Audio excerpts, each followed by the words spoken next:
Charles de Courson, bonjour. Bonjour. Vous êtes aussi rapporteur général du budget. On va parler beaucoup budget, mais on commence par cette déclaration d'Emmanuel Macron qui annonce la perspective d'une reconnaissance par la France de l'État palestinien vers le mois de juin, lors d'une grande conférence internationale, afin de relancer la solution à deux États. Est-ce que vous approuvez cette stratégie ? Bien, la diplomatie française, depuis 1947, a toujours défendu la thèse des deux États.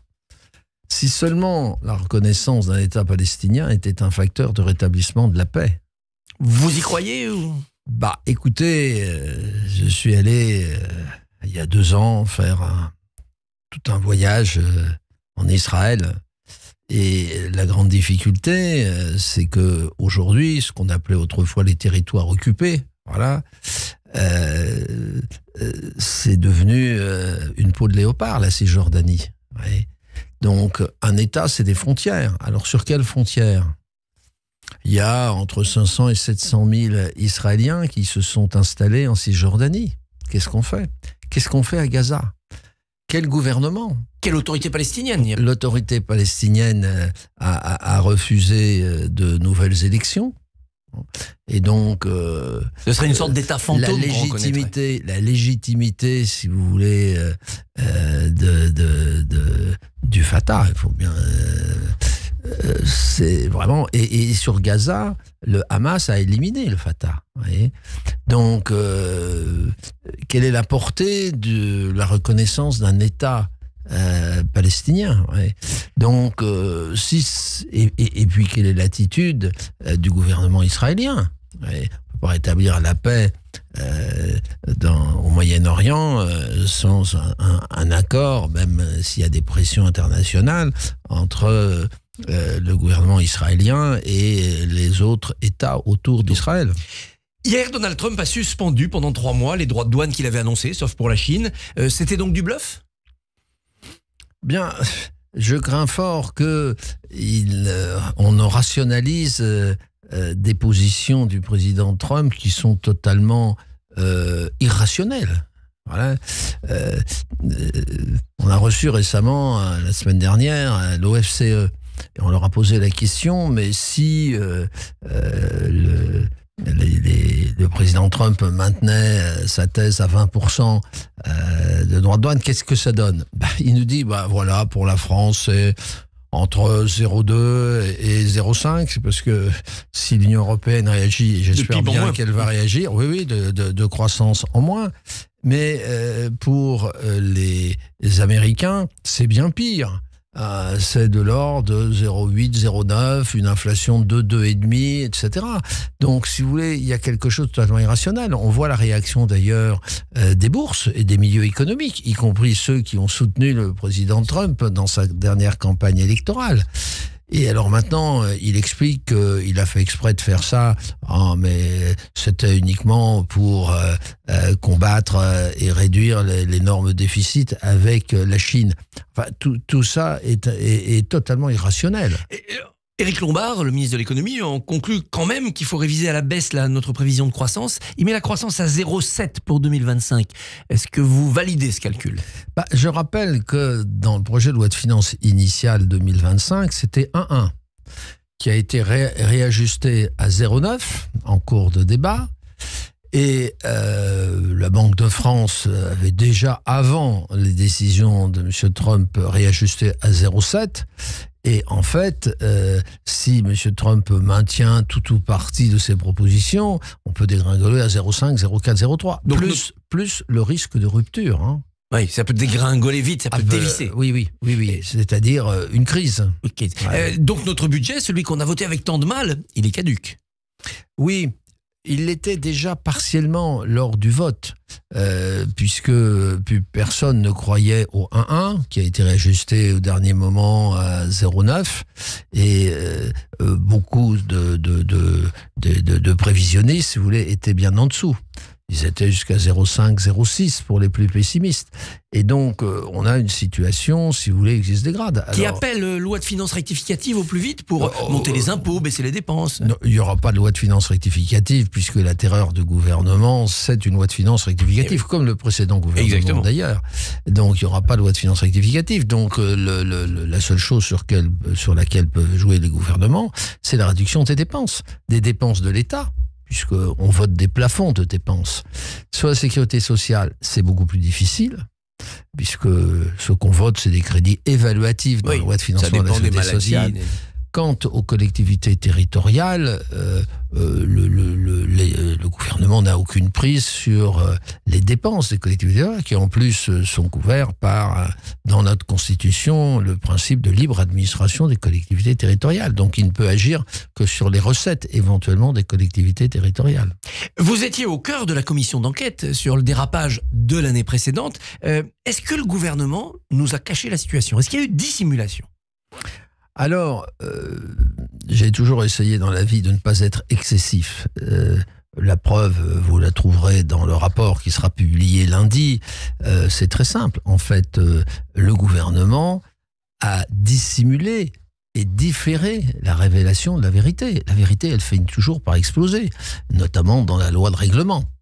Ce qui s'appelle maintenant la loi de fin de gestion. Et donc, ce qui est vrai, c'est qu'ils ont différé la révélation de la vérité le plus longtemps possible. Pourquoi? Parce qu'il y avait des élections européennes, tout simplement. Et que ça s'annonçait déjà très mauvais. Je rappelle que ceux qui s'appellent la majorité, qui étaient déjà la minorité au Parlement, ont fait 22% des voix aux élections européennes. C'est en différant, ils ont aggravé la situation, parce que la machine s'est emballée. Certains pensent d'ailleurs que c'est l'une des raisons pour lesquelles le président a dissous. En se disant, quand la vérité va être révélée, ça va être encore pire. Voilà. Et donc, il faut mieux dissoudre maintenant que de se mettre dans une situation où il y aura une coalition des oppositions et le gouvernement Attal sera renversé. Que penser de l'argument, c'est la faute des fonctionnaires de Bercy? Pas parce qu'ils sont malveillants, mais parce qu'ils ont des mauvais outils de calcul. Alors, il y a deux aspects dans votre question. Il y a comment sont évaluées les recettes de l'État. C'est la direction du Trésor, en fait, qui fait ces évaluations. Or, moi, je suis allé sur pièce et sur place en tant que rapporteur général. Et pour synthétiser, les outils de prévision ne sont plus adaptés à la modification des acteurs économiques. Vous voyez, prenez l'IS, on a eu 14 milliards d'écart sur un impôt qui a rapporté 57 milliards. C'est énorme. C'est énorme. Pourquoi? Parce que la direction du Trésor indexe l'évolution du produit de l'IS sur l'excédent brut d'exploitation. Pour ceux qui ont fait un peu de comptabilité, l'excédent brut d'exploitation n'a rien à voir avec le résultat fiscal. Voilà. Sur la TVA, là, c'est peut-être encore plus grave. Ils ont un modèle qui est un vieux modèle des années 60, qui est un modèle keynésien, et qui vous explique que si j'augmente le pouvoir d'achat, la consommation augmente, et quand l'inflation ralentit, voire de plus en plus, eh bien, les gens épargnent moins et consomment plus. Mais c'est plus comme ça. Eh ben, c'est plus du tout comme ça. Ils vont tenir compte de ça? Ils vont changer leurs outils? Et depuis 300 non, y compris dans le budget 2025, je l'avais dit à l'époque, ils ont prévu une augmentation de la TVA de 10 milliards, c'est-à-dire de 5%. Attendez, personne, je dis, c'est pas crédible. D'ailleurs, le gouvernement, en février, lors du vote final, au Sénat, a réajusté de 10 milliards, il n'y avait plus que 5 milliards. Et là, on les fera pas, vous voyez. Et donc, impôt par impôt, les méthodes, si vous voulez, d'évaluation ne sont plus adaptées à l'évolution du comportement des acteurs économiques. L'Assemblée va débat de la loi de simplification. Alors, vu de l'extérieur, c'est un peu un bric-à-brac. Il y a les zones à faible émission, les bistrots de campagne, les feuilles de paye. C'est une loi qui peut être utile? Oui, il y a de bonnes choses. Moi, je voterai pour ce texte.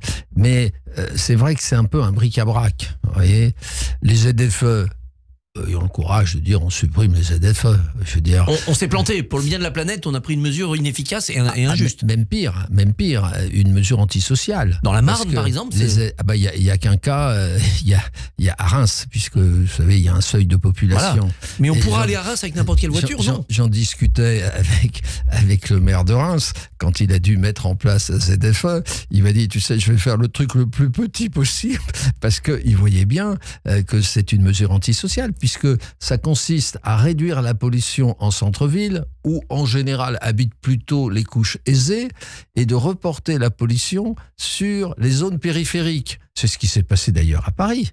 Ouais. Et donc c'est une mesure fondamentalement antisociale. Il faut abroger cela. D'ailleurs, c'était pas dans le texte initial, hein.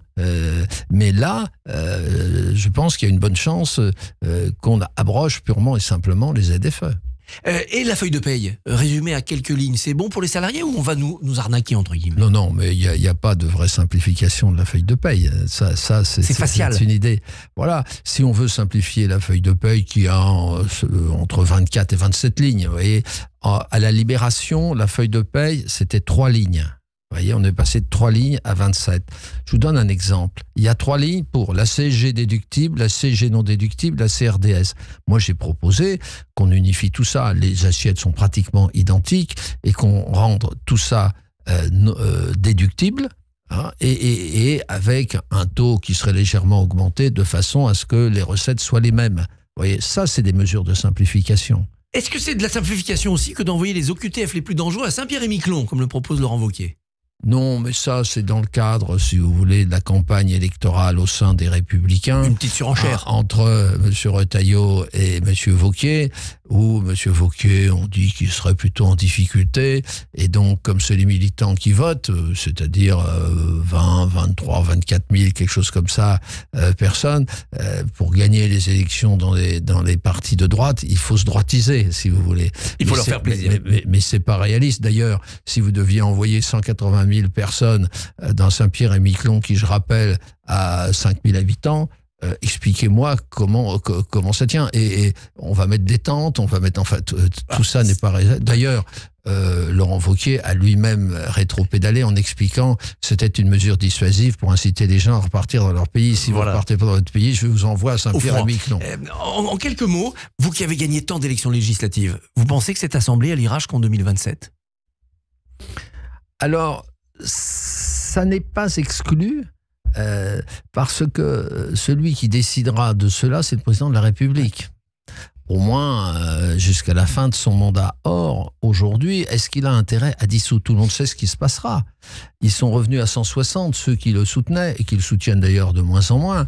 Ah bah là, ils reviendront à peu près divisés par 2 encore. Donc, aggravant la crise politique sans qu'il y ait pour autant de majorité. Ça dissuade. Charles de Courson, eh bien merci infiniment et bonne journée. Merci beaucoup Christophe. Rendez-vous demain matin à 7h45. Votre invité sera Michel Onfray, partie 2, philosophe et essayiste. Radio J, retrouvez